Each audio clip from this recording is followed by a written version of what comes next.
yung hulog ko. Ay, Lolek! Bigyan mo ko.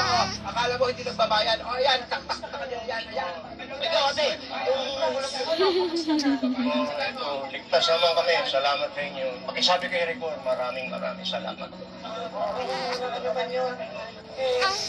Pasensya na ha. Hindi naman sa panghimasok, pero...